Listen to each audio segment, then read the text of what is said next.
This is Shakaama Politics. Japan says it must look after its citizens first. United Nations. But Japan's Prime Minister said that his nation needs to attend to its own demographic challenges posed by falling birth rates and an aging population before opening its doors to refugees. Prime Minister Shinzo Abe announced at the UN General Assembly that Japan is ramping up assistance in response to the exodus of refugees to Europe from the Middle East and Africa.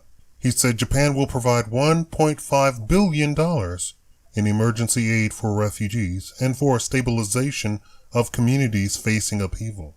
But, speaking to reporters later, he poured cold water on the idea of Japan opening its doors to those fleeing. He said Japan's first needed to attend to domestic challenges which he proposes to tackle under a revamped economic policy that aims to boost GDP to a post-war record level, while bolstering the social security system to support families. Quote, as an issue of demography, I would say that before accepting immigrants or refugees, we need to have more activities by women, by elderly people, and we must raise the birth rate. There are many things that we should do before accepting immigrants, Abe told a news conference, according to the official translation of his comment. He added that Japan would discharge our own responsibility in addressing the refugee crisis, which he described as helping to improve conditions that caused the exodus. Abe earlier told the world body that Japan would provide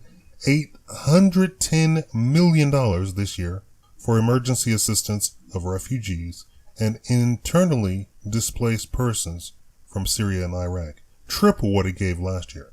Abe said Japan is also preparing about $750 million for stabilization efforts in the Middle East and Africa. Japan prides itself in being a good global citizen. It is one of the largest aid donors in the world. Last year, Japan gave $181.6 million to the UNHCR, the United Nations Refugee Agency, making it second only to the United States in generosity. But it has offered very few, if any, resettlement places for refugees from the civil war in Syria. According to Ministry of Justice data, it accepted just 11 asylum seekers out of a record 5,000 applications last year. Although Japanese officials say most of the asylum applicants were from other Asian countries and were already living in Japan. Some argue that increased immigration could help arrest a shrinking population, which is currently 126 million. Abe says that he is determined to ensure that in 50 years, the Japanese population has stabilized at 100 million. Do you agree with Japan's policy of looking after its citizens first? Leave a comment below. Thank you for watching Shakaama Politics. Be sure to subscribe so that you can get notifications of when I actually post videos. Thank you.